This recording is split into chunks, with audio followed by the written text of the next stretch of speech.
Kimia eza na kati ya mitema na bino et puis na bandako na bino ezali ngai wa bino Bishop Neb Power et na ye kolobela lisusu na kombo ya émission oyo ya APC notre parti.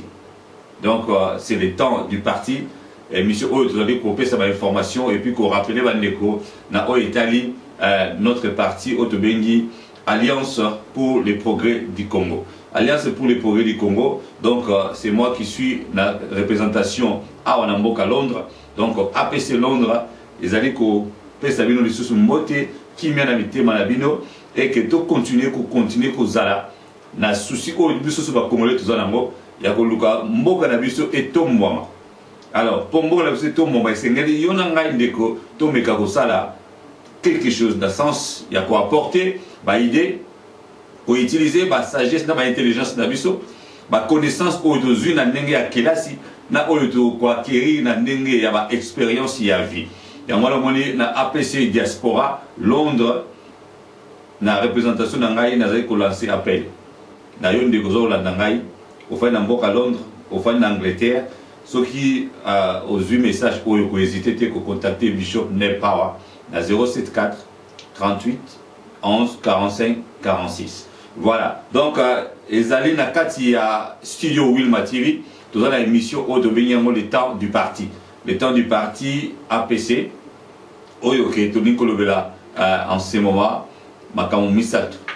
Les autres kolobela rappel là, il y a adhésion pour na s'adhérer na kati ya parti na biso na kati na Londres et puis li kama mi balete kolobela eza sango ya mawa ezoki moko na biso na mboka Congo ndeko oyo toyebi azape diaspora afandi actuellement na zone na mboka Kinshasa oyo tobengi na kombo ya ndeko Didier Ngoma oyo mingi toyebi na kati ya Londres na kati ya Kinshasa aussi toyebaki na kombo ya les champions.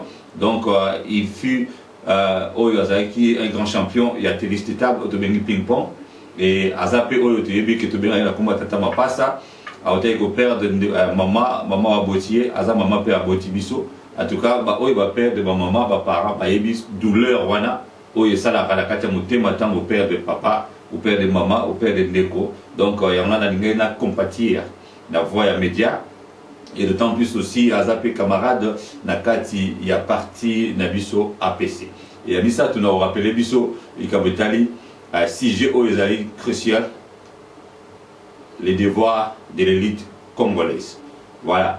Alors, sans plus tarder, n'a apprécié d'abord Wambote, na Oyazali Mokambi, autorité morale, il y a APC, l'honorable Henriette Ouamou, et si Kazali, na équipe, nous surtout, Oyazali dirigé APC Namboka Congo, na Kate Kinshasa, et particulièrement aussi, na APC, la salutation, na Oyazali, chef, na direct, Babengé na Congo, il y a mademoiselle Genève Kalonji. Et je salue aussi le secrétaire général Tshisekedi Wa Moulolo. Donc, c'était un grand plaisir en tout cas de se retrouver aussi dans les médias interposés pour nous avoir l'information. Et toujours sous l'autorité, il y a Henriette Ouamou. Dans l'émission pour nous rappeler d'abord que nous sommes à Londres.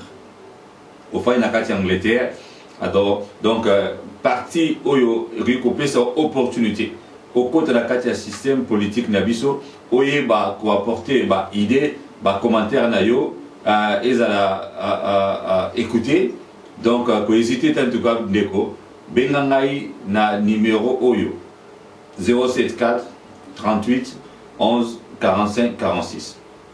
Voilà. Alors nous allons lancer aussi appel pour l'adhésion. Donc, pour nous faire idée, pour nous participer à Kati, il y a parti, il y a biso oyo tobengi ya APC, et c'est au Benga, au la qui sa intérêt na yo, oyo zana pour la partie oyo, oyo ba quoi, qu'on soit fiche d'adhésion, au remplir fiche, et aussi que Luka, qu'on a carte, il y a membre, n'est que lui va partir surtout n'engue zalaka, donc aux en fiche. On remplit une fiche d'adhésion et puis on s'est procuré aussi carte et membre.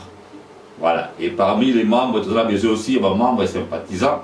Donc, ceux qui ont la idée, ont la commentaire, on peut participer d'une façon ou d'une autre, aux sympathisants, il y a parti APC, donc vous hésitez à contacter. Et aussi, sur le niveau de la membre effectif, dans la lobby tout à l'heure, vous pouvez remplir une fiche d'adhésion et aussi carte de membre effectif dans APC Diaspora Londres. Et aussi, tout ça, on a besoin de sponsors. Au niveau de sponsoriser, par exemple, tout ça, on a besoin de conférence de presse et que tout a besoin aussi pour ça, activité aux alliés il y a parti invité tant sur il y a plateau il y a Wilma TV ou bien biso moto kende ko ça va déplacement pour kokutana na bande comme sous na bambo comme sous Paris Bruxelles voire même les États-Unis.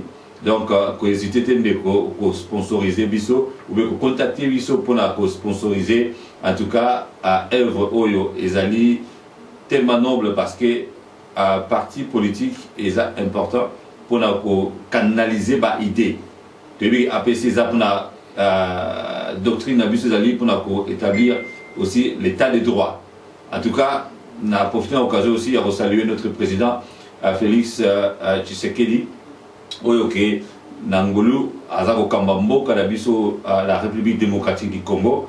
Et tout ça a besoin, en tout cas, il n'y a pas besoin de travailler ensemble de façon que le mandat il y a 5 ans et les Kamalamu et qu'il y ait des progrès et aussi un état de droit. Ça veut dire que nous surtout égal. Nous allons qui nous donc c'est très important parce que l'objet nous sommes tous les communs des mortels. Nous sommes tous. Donc il y a très important que les lois à revivre, mais l'objet au revivre.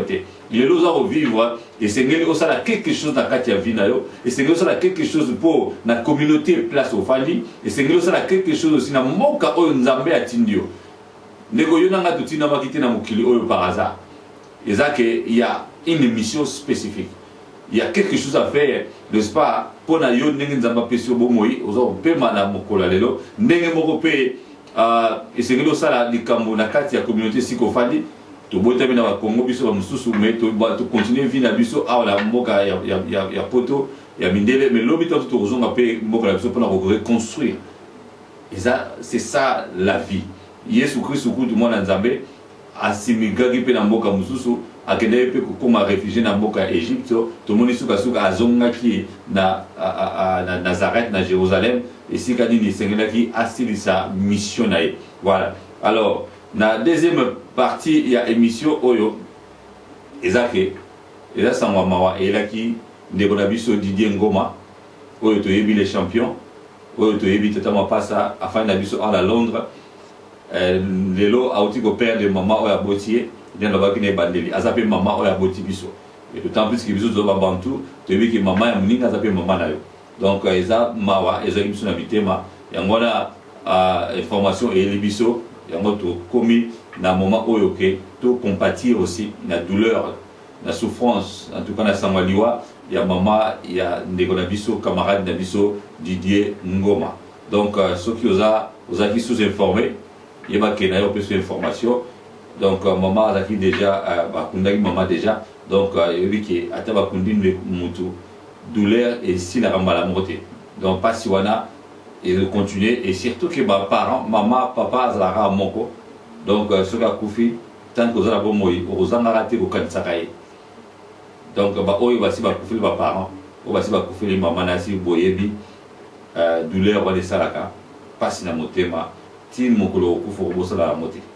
Donc c'est ça et ça en tout cas important pour que tu va compatir ce que vous avez besoin de contacter camarade Didier Ngoma nasi aza oyo aza disponible sur un numéro de téléphone de contacter ngai ou bien la voix il y a Facebook vous pouvez souhaiter en tout cas courage ma condoléance de façon que aza la paix soulager parce que tout ça on a besoin d'encouragement et surtout dans un moment difficile il y a vie où les alliés en tout cas sur le coup fait avant parenté en tout cas et au comme la radio un jour. Donc c'était important pour moi il y a qu'au compatir dans la voie média et surtout dans l'émission aussi dans dédié à moi aussi pour naïe de camarade Didier Ngoma. Voilà. Et dans la troisième partie il y a émission Oyo, le temps du parti APC Londres. Et c'est important, en tout cas, et qui n'a pas été sur les devoirs de l'élite congolaise. Donc, bato Oya Boania, bato Oya Mayele, Toyebi qui est Bamonde Bazar Kamba, Mboka. Quel que soit le niveau na bango par rapport à une yoza libanda, à système libanda, il y a gouvernement, mais Bamonde bazui grâce, bazui opportunité, il y a Golobelayo, Nakati Parlement, il y a Golkamba, institution, Nakati ya Sénat, et aussi Kamba Mboka, Nakati gouvernement pendant un mandat donné. Donc, à l'occurrence, mandat il y a 5 ans, oui, ok, peuple va préciser, tant mieux que mal. Alors, tout ça, un moment où il est très important. Il y a une situation où ils ont prédominé dans Mokili. Ça fait un moment, ça fait même des siècles. On va venir au atrium. Ça veut dire quoi? Une barrière ou bien des systèmes où ils vont en place de façon que va diriger les autres et qui va empêcher l'évolution de façon que Bango va régner toujours. Dans l'atrium, voilà. Exemple, entité misato. Il y a des bosso, les acquis, l'impérialisme. L'impérialisme, c'est un système totalitaire, ok, puissant, basali ko transposer système nabango, il y a économie, il y a social, il y a politique, de façon que kamba, tout musus na moka musus, na pays musus. Parce que bango place ba outil bazana puissance bazana na économie makasi bazana minduki bazana ba idée oyo ki basi ba en place et réussir sikoyo ba ke na conquête ya ba mboka mususu pour ba imposer les mêmes systèmes ya bango mais bango au profit ya bango. Donc c'est ça l'impérialisme. Et à part l'impérialisme on a qui disusu ezali o abengi la tyrannie. Nakata tyrannie to moni dictature aussi za nakati. Dans la tyrannie, il y a un système oyo que un groupe de gens vont diriger toute une masse, vont diriger toute une population avec la violence, avec imposition Yamakambo. Donc les alliés système les contraires à système démocratique. Donc la démocratie, c'est le peuple qui est souverain, mais la tyrannie, la dictature, le peuple n'a rien à dire. Le peuple ne peut pas voter, le peuple ne peut pas s'exprimer. Alors, il y a une tyrannie, ils ont régné dans le Bélé, surtout en Afrique. Et en l'occurrence, dans le Congo, parce que c'est les Congo qui m'intéressent. Alors, le troisième point ou bien entité où ils allaient attribuer, ils ont empêché le peuple de se développer, de jouir aussi de la richesse, il y a Moka. Tu vois que la richesse, il y a Moka, ils ont d'abord le peuple. C'est l'homme d'abord. L'homme est intelligent, l'homme est intelligent, mais il y a un immeuble à 100 étages, il y a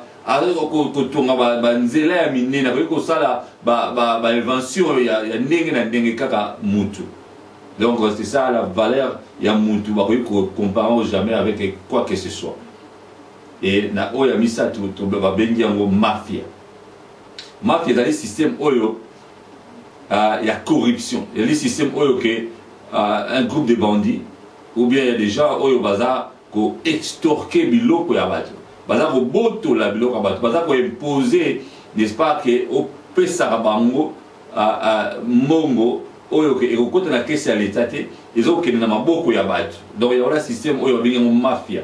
Donc vous devez que mafia mingi tu as exemple mingi na Italie oyo e banakala e bakotongo na États-Unis et lelo Eza en général en Afrique et maintenant on a tout le bas na Congo mafia Eza makasi. Voilà. Alors mafia voilà tout le monde président Nabiso Félix Tshisekedi alors Eza combat donc Eza un des combats de prédilection où Eza vont mener pour éradiquer n'est-ce pas la corruption. Voilà. Alors na kati mafia voilà on dit quoi endommager ba kambepele na kati système politique. La mafia, on a honnêteté, intégrité intellectuelle, paix et causalité. Donc, nous surtout à vivre kakapo aluka, aluka de façon toujours frauduleuse. Au lieu que honnêteté intellectuelle et ça là. Au lieu que mutuala, mutuala quand même que la logique moro que nos vies, tango tangi aussi d'ici au luki nous sala et puis au bandi ko sala et tango zo sala o ko pe o contribuer na mboka na yo pendant que yebi ko zo subvenir na besoin de mo personnel il y a famille ya libota na yo et aussi il y a mboka na yo donc les alliés très important na makamunus na za koloba ya mamuli c'est tellement important que la bandi ko beta c'était que un jour l'élite congolaise il faut pas se rendre compte na peuple parce que nzamba za likolo to mona été nzamba pesi grâce na batou ba de tozolo ba que toute autorité vient de Dieu et batou là faut vous rendre compte la population na peuple là le peuple de Dieu donc c'est très important tu vois que non le ligoso impérialisme et silaté et puis qu'on risquer et s'il a répété mais tout ça le devoir biso ba intellectuel à congolais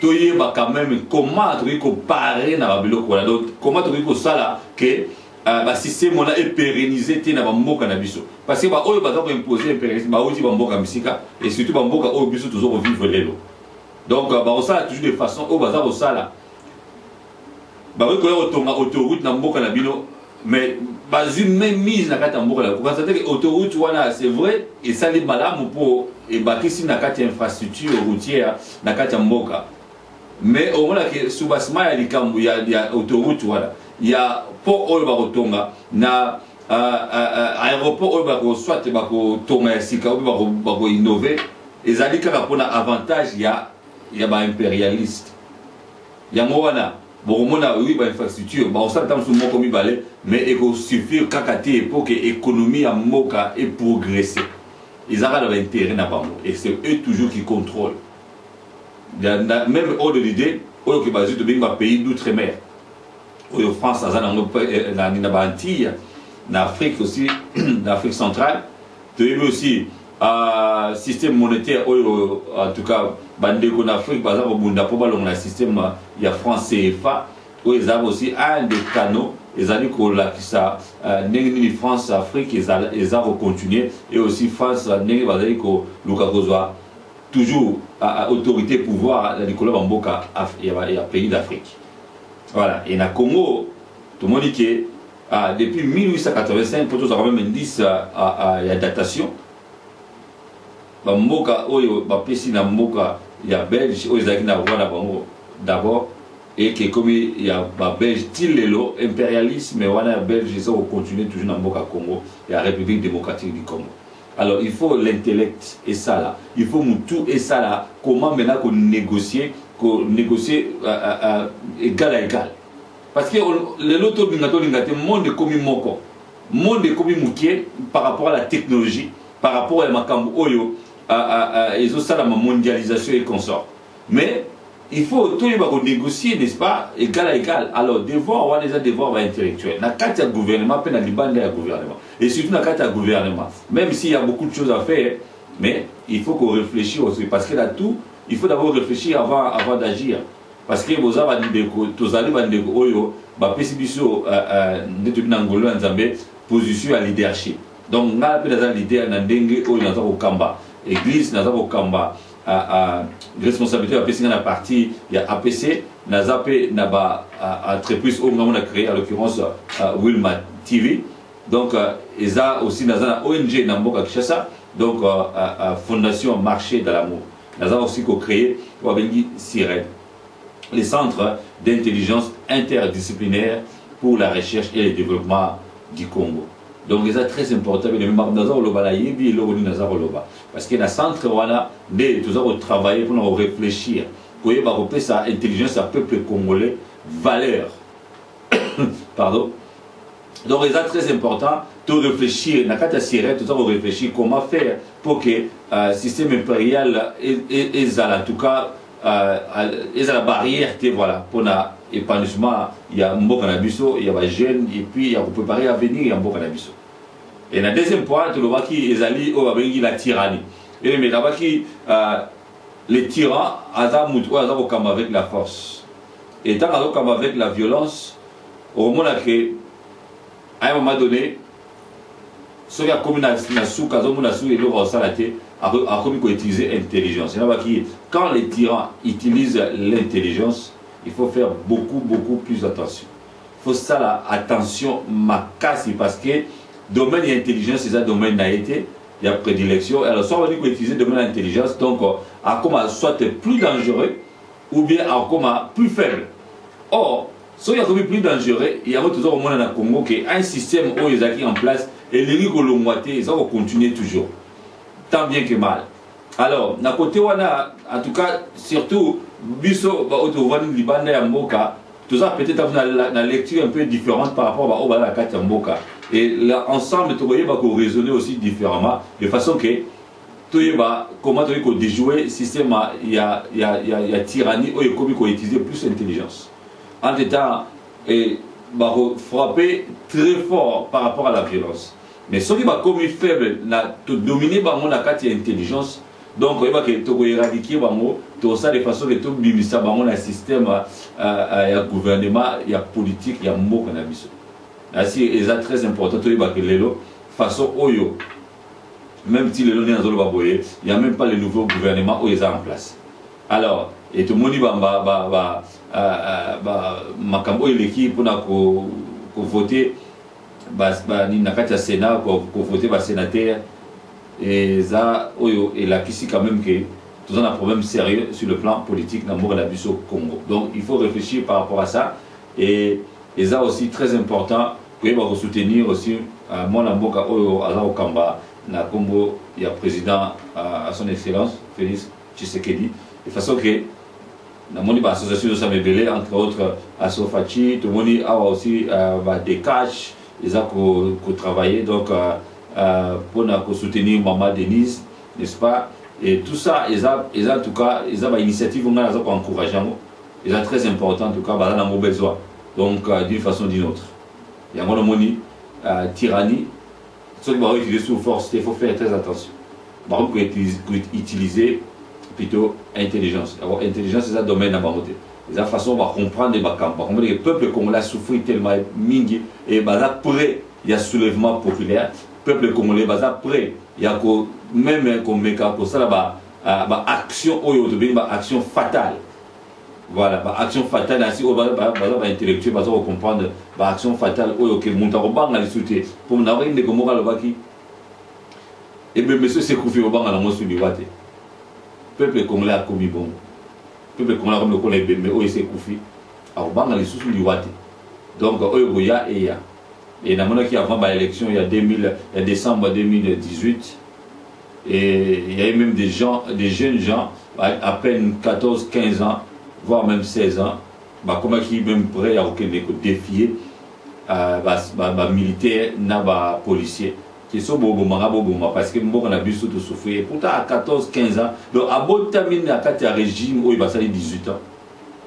à coller à mon yelo comme malongate à tangi malongate à mon mboka ilo comme malongate mboka ils ont s'est dégradé autre surtout par exemple les plausibles il y a des poubelles partout dans la ville à Kinshasa il y a des situations macabres na est ya mboka na biso et voire même dans centre na Katia Kasai il y a la fosse commune na mboka Kinshasa et tout ça ils ont dossier où ils allaient dossier moko c'est très important il faut que l'ukra pour l'année là moi tu as vu que mon côté a eu que massacrer tout un peuple et que Azala Yemoko Azali Yemoko c'est toute une collaboration il y a peuple congolais où le peuple a passé par confiance par Kamba mais peuple wana va comme souffrir donc il y a une tyrannie et ça tant que pour utiliser l'intelligence il faut réfléchir encore beaucoup plus par rapport à système voilà pour nous déjouer si c'est il faut qu'on ait la carte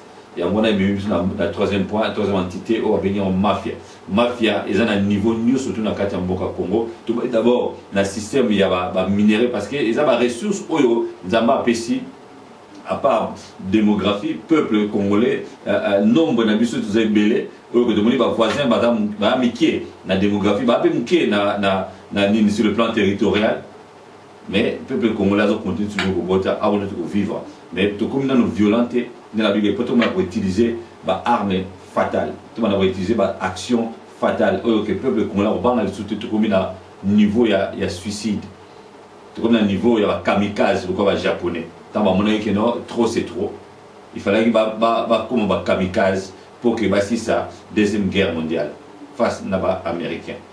Voilà. Et bah Congolais les lots. Et c'est très important. Tout comme à niveau de réfléchir vite et davantage. Donc on a niveau voilà. Parce que tant que le système mafia est en place, moi pendant que tout le monde est chinois, bah construire même dans l'océan, dans le fleuve, même dans la mer, bah construire une autoroute, bah construire n'est-ce pas, bah infrastructure ils ont collé que là bas européens. Pendant que les Européens eux-mêmes sont en train de chercher n'est-ce pas à construire leur avenir. Mais Afrique en général et au Congo en particulier, politique c'est politique. Le problème. En l'état, les mafieux sont les mauvais quota, na poche. Et ça très important négocier sur la nangaï. Donc pendant aussi ce système voilà, tout le monde dit là président il faut éradiquer un système où il y a corruption et ça ko gangréner mo cannabisio. Et c'est très important de au continuer quand on critiquer mais le lieu critiquer le lieu critiquer. Et pourtant, naïbi que nous surtout à la talent à carte naïe, nous surtout à la courage, à la intelligence, à la idée avec quoi apporter. Il y a vu que dans la APC, Alliance pour le progrès du Congo. Et ça crée à mon côté, et ça est parti, ils ont fait sa opportunité. Il y a qu'on a idée, qu'on va soutenir et comme ça, tout continuer à travailler ensemble pour que mon cannabis. La petit exemple la fois passée, le premier ministre, il y a UK. A beaucoup de même pas, Azar travailler, Azar d'arrache, puis Azar le baquet, ils ont pour l'avenir, il y a bal à Bisso. Mais il y a abouti particulièrement. Mais Bisso va bantu tout raisonnable, tout raisonnable, tant que Moutou abouti d'abord pour accumuler la batte, nous surtout. Pour moi, c'est peu d'importance. Donc c'est comme ça, des royaumes de l'Andingaï. Donc c'est très important pour nous aussi ça, la mafia, même si aussi la totalement, mais que l'on a un système, et ça la systématisé. De façon que là-bas intellectuel normal. Il faut pas payer corruption pour assigner le document. Il faut la corrompre quelque part pour que se sentir que non à vivre. Et mailler le wala on zamati na kati na bisu zawa. Mailler le wala qui va bingo le docteur, au sali de France il y a doctorat, au sali PhD, au tangi pour aux graduat, aux licence, aux master degree, autant na Congo, autant na Libanda, il y a Congo. Aux intellectuels congolaises, il faut faire quelque chose. Aux intellectuels congolais, il y a que place nayo et zanakati a devoir voilà. Il y a que aux historiens, aux alliés professeurs, aux alliés l'homme de Dieu, aux alliés artistes, aux alliés footballeurs, quel que soit métier, domaine où ils ont pour évoluer. Il y a que d'abord congolais, aux aussi peuple de Dieu. Oui, ok, c'est une vie de malam à Onassi. Voilà, Nassi Nakumna Souka, Oizaki, juste une émission, Autobingango, les temps du parti APC Diaspora Londres. Le bilan d'abord, les Cambotali, adhésion, Yo Mutuna nous contacter, le cas contacter, pour nous recevoir information sur APC, l'Alliance pour le progrès du Congo.